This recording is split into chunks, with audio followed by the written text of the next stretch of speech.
سورہ تکاثر. There are terms used in the Holy Quran. دو صلاحات قرآن کثرت و ابن. جب بہت زیادہ کوئی چیز ہو تو اس کو کثرت اردو میں بھی ہم استعمال کرتے ہیں لفظ کثرت. وافر مقدار بہت زیادہ ہونا کہتے ہیں. یہ عربی کا لفظ فارسی میں بھی استعمال ہوتا ہے, اردو میں. عربی میں اور بھی قرآن کریم نے الفاظ استعمال کیے ہیں. There are a few other terms the Holy Quran for ابن. ان میں سے ایک ہے سورہ تکاثر میں تکاثر یعنی کثرت سے ہے, بہت زیادہ ہونا. اللہ فرماتا ہے الہاکم التکاثر, تمہیں کثرت نے ہلاک حتی زرتم المقابر, یہاں تک کہ تم قبروں کے پاس چلے جاؤ. تو یہ والی کثرت ہلاکت والی. مجھے امید ہے کہ لوگوں کی توجہ میرے ساتھ. تو ابنڈنس کثرت بہت زیادہ ہونا. یہاں پہ بعض علماء نے بحث کی ہے کہ کیا کون سی کثرت آپ کو ہلاک کر. بعض نے لکھا ہے دولت پیسے کثرت, بعض نے لکھا ہے مقام پوزیشن عہدہ یہ آپ کو ہلاک کر, اور بعض نے لکھا ہے مقابلہ کرنا لوگوں یہ ہلاک کر. You compete with others for abundance. تو قرآن کریم نے دو اصطلاح سے استعمال کی ہیں. میرا گلا اور میری اس وقت صحت ساتھ نہیں دے رہی, میں پوری رات ڈرائیو کرتا رہا ہوں, کل سارا دن میں باہر رہا ہوں. میں خاص طور سے مرحوم کی والدہ کی وجہ صاحبزادی کی وجہ سے مجلس کے پڑھنے کے لیے حاضر ہوا ہوں. جو مطالب پیش کروں ذرا تھوڑی سی اس میں توجہ کیجیے گا, شاید اس میں کچھ جدید مطالب ہوں. میں ایک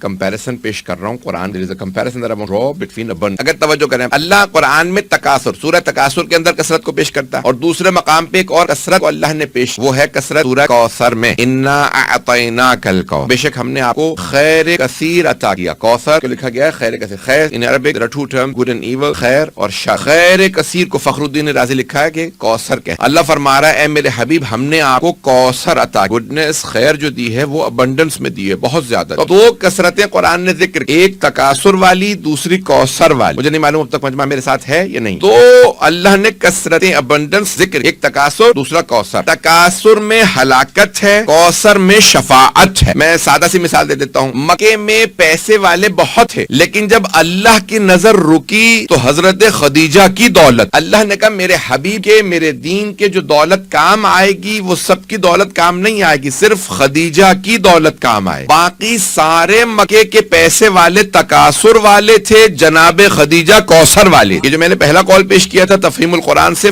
یعنی خود ہمارے جماعت اسلامی کے جو فاؤنڈر تھے حیدرآبادی سے تھے, پاکستان آ گئے تھے.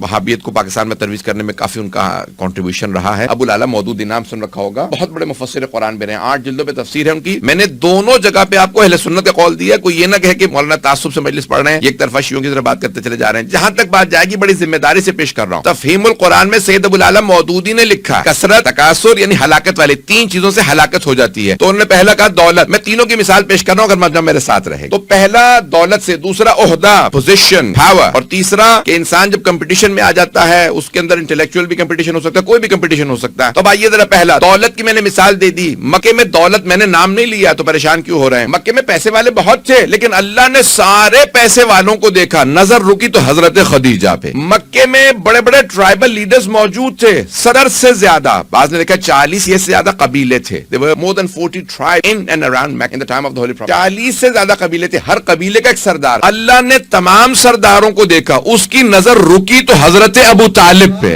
اللہ کی نظر رکی حضرت ابو طالب علیہ السلام پہ. کیوں؟ اللہ نے فرمایا میرے حبیب کے اگر کسی کی سرداری کام آئے گی تو ابو طالب. میں کہاں لے جا رہا ہوں مجھے نہیں معلوم کہ میں آپ تک میں بات پہنچا پا رہا ہوں, کلیئر کر رہا ہوں میں کہاں جا رہا ہوں. میرے ساتھ ساتھ چلتے رہیے گا, نتیجہ انشاءاللہ تعالی آپ کو شاید جدید محسوس ہو. اللہم صلی علی محمد وآل محمد وعلی گرامی. اب یہاں دولت اللہ نے جب دیکھی تو جناب خدیجہ کے, اللہ نے کہا یہی دولت اس لائق ہے کہ میرے حبیب کے میرے دین کے کام آئے. سرداری بہت سوں کے پاس تھی, بہت بڑے بڑے سردار موجود تھے. ابو سفیان سردار تھا, ابو جہل عتبہ, ایک لمبی فہرست سے میں نے اب کس کا نام گنواؤں, لیکن اللہ نے سارے سرداروں کو دیکھنے کے بعد سردار پسند کیا تو ابو طالب. عزیزان گرامی تیسرا انٹلیکچوئل کمپٹیشن دیکھ لیجئے گا, بہت بڑے بڑے انٹلیکچوئل. مکہ جاہلوں میں نہیں بھرا تھا, توجہ ہو, بڑے بڑے انٹلیکچوئل موجود تھے. ابو جہل کا نام ابو جہل نہیں تھا, ابو الحکم تھا, حکمت کا باب, فادر آف وزڈم تھا, نام ہشام تھا, سب ابو الحکم کہتے تھے. سرور کائنات نے ابو جہل کہا. بڑے بڑے انٹلیکچوئلز موجود تھے, لیکن جب رسول خدا کے دین کی حفاظت کے لیے اللہ کی نظر رکی تو علی ابن ابی طالب پہ.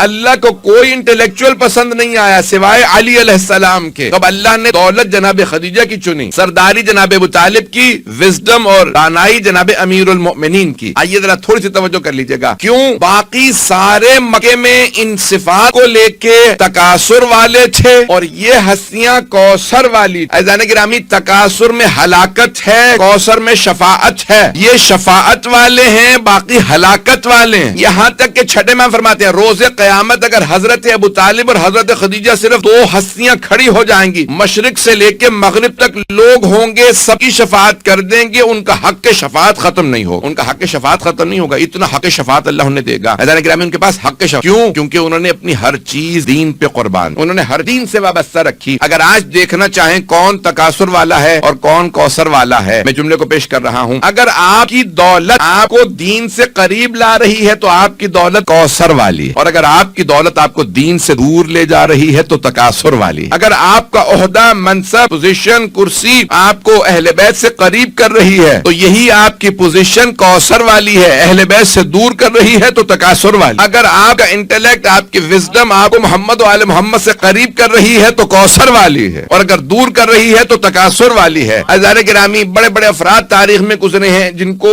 آج جب سوچا جائے گا تو کوئی ان کی تعریف نہیں کرے گا، لیکن سب واضح طور پہ دیکھ سکتے ہیں کہ آج آپ اپنا خود انسان ٹرائل کر سکتا ہے، خود اپنے اندر دیکھ لے میں کوثر والا ہوں یا تکاثر والا ہوں۔ عزیزان گرامی، اگر کوئی یو کے آنے کے بعد بھی مسلسل مجالس سے وابستہ رہے، محمد و آل محمد علیہ السلام سے وابستہ رہے تو سمجھ جائیے کوثر والا، اور اگر اللہ نہ کرے دور ہو جائے تو پھر تکاثر والا۔ بڑے بڑے افراد تاریخ میں کہہ گئے ہیں اگر یہ نہ ہوتے تو ہم ہلاک ہو جاتے۔ عزیزان گرامی، مجھے بتایا گیا مرحوم عباس علی خان صاحب بے انتہا عقیدت مند اور عزادار انسان تھے، مجالس سنتے رہتے تھے۔ عزیزان گرامی، یہی چیزیں ہیں جو ہمارے آخرت میں کام آنے۔ بعض اوقات ایک مجلس سنی ہوتی ہے، انسان کے اوپر ایک ایسا اثر کر جاتی ہے کہ انسان کا دل بھی بدل جاتا ہے، کی روحانی کیفیت بھی بدل جاتی ہے۔ میں بہت زیادہ وقت نہیں لوں گا۔ عزیزان گرامی، یہ زندگیاں انسان کی اللہ کی امانت، اور یہ امانت کب ہم سے لے لی جائے نہیں معلوم۔ مجھے اس مہینے متعدد ایسی خبریں ملی ایسے قریبیوں کی کہ جو دنیا سے گئے کے بعد سے انسانیت بدل، جیسے دوست جو زیادہ بزرگ نہیں 50s میں تھے اور ینگ تھے دنیا سے۔ بعض اوقات انسان سوچ یہ رہا ہوتا ہے مجھے مہلت ملتی رہے، اسے یہ نہیں معلوم یہ جو جملہ ہے نا کہ every breath that you take is a step toward, اور یہی انسان اپنے اس زوم کے اندر، اس تکبر کے اندر ایسے ایسے فیصلے لیتا ہے، وہ سمجھتا ہے کہ نہیں۔ میں نے ایک مقام پہ کہیں کہہ دیا تھا کہ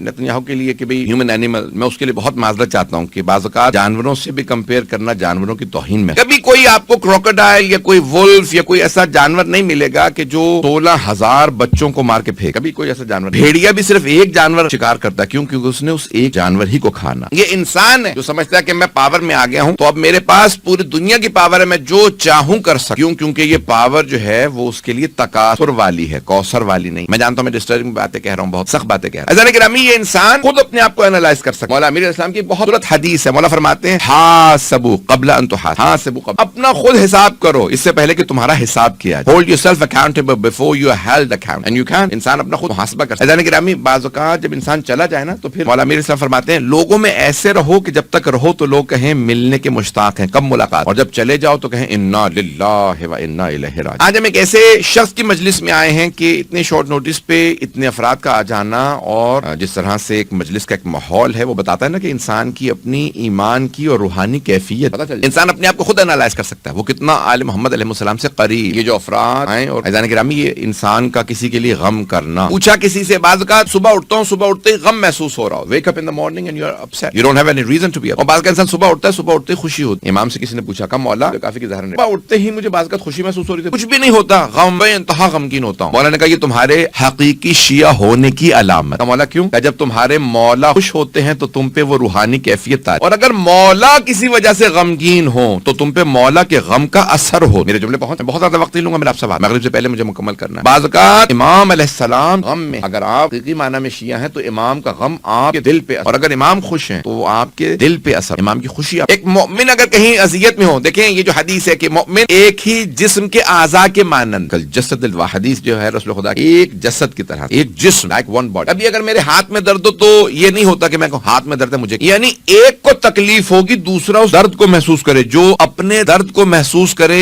اس بات کی علامت ہے ابھی زندہ، کیونکہ مردہ کو درد نہیں ہوتا، مردے کو درد نہیں ہوتا، زندہ کی علامت ہے۔ اگر آپ کو اپنا درد محسوس ہوتا ہے اس کا مطلب ہے آپ زندہ ہیں، اور اگر آپ کو دوسروں کا درد محسوس ہوتا ہے اس کا مطلب ہے آپ انسان ہیں، اور اگر آپ کو سب کا درد محسوس ہوتا ہے تو پھر سمجھ لیجیے آپ مومن ہیں۔ مومن اسے کہتے ہیں جو دوسروں کے درد کو محسوس، بے حس کو مومن نہیں کہا، جو بے حس ہوتا ہے وہ کبھی مصائب میں رو ہی نہیں سکتا۔ میرے جملے مارک کر رونا نہیں۔ آپ نے کئی مرتبہ دیکھا کہ سرور کائنات کے متعلق ملتا ہے کہ جب جناب سید الشہداء کو ہاتھوں میں لیتے تھے تو لیتے ہی ہاتھوں میں رونے لگے۔ حضرت ام سلمہ رضی اللہ عنہ، ام المؤمنین حضرت ام سلمہ، ان کا نام ان کا بھی ہند، بیٹے کا نام سلمہ تھا تو اس وجہ سے ام سلمہ، انہیں کنیت۔ جناب ام سلمہ نے دیکھا کہ رسول خدا کی آنکھوں میں آنسو، پوچھا یا رسول اللہ کیا بات ہے، آپ نہ کیوں رو رہے ہیں؟ کہا ام سلمہ کل یہی میرا نواسا میدان کربلا میں بھوکا پیاسا مارا، میں وہ بات سوچ کے رو رہا، ابھی ہوا نہیں ہے، ابھی امام حسین کی شہادت نہیں ہوئی، سرور کائنات صرف صرف سوچ رہے ہیں اور رو رہے ہیں. میرے جملوں کو غور سے سوچا اور گریہ شروع کر دیا. یا رسول اللہ آپ حسین کی پیشانی کو اتنا کیوں چوم رہے ہیں؟ کہا ام سلمہ یہاں ایک پتھر نے لگا. چند دنوں کے چند مہینوں کے حسین علیہ السلام رسول خدا گود میں لے کے پیشانی پھر لبوں کو چوم رہے ہیں. یا رسول خدا لبوں کا یہاں پہ ایک چھڑی نے چلنا, ایک ملعون میرے بیٹے میرے اس نواسے کے لبوں پہ چھڑی ماری. یا رسول اللہ گلے کو اتنا کیوں چوم رہے؟ کہا یہاں خنجر نے چلنا. ہاں اب یہ کون پوچھ رہے ہیں؟ صحابہ کرام ام المومنین. پھر کس بات کا؟ پھر سینے کو بہت چومتے. 4 مہینے یا 6 مہینے کے امام حسین رسول خدا پھر سینے کو چومتے. یا رسول اللہ یہ سینے پہ کیا ہوگا؟ کہا یہاں گھوڑوں کی ٹاپیں آئیں. سرور کائنات صرف تصور کرتے تھے اور آپ کے آنسو بہنے لگتے. میرا یہ نواسا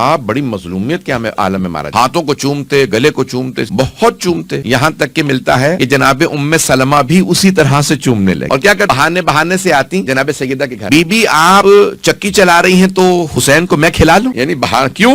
رسول خدا کو دیکھا نا چومتے ہوئے, تو کیا کرتی؟ بہانہ بناتی. بی بی آپ چکی چلا رہی ہیں تو کچھ دیر میں حسین کو کھلا لوں. نہیں اماں کوئی بات نہیں ہے, میں حسین کو خود ابھی کھلا لوں گی. نہیں کچھ دیر میں کھلا لیتی ہوں. گود میں لیتی, چومتی, اسی طرح ہاتھ چومتی, پیشانی چومتی, گلا پھر آتی. بی بی اب آپ کے 2 بیٹے ہیں حسن و حسین, دونوں کو کیسے پالیں گی؟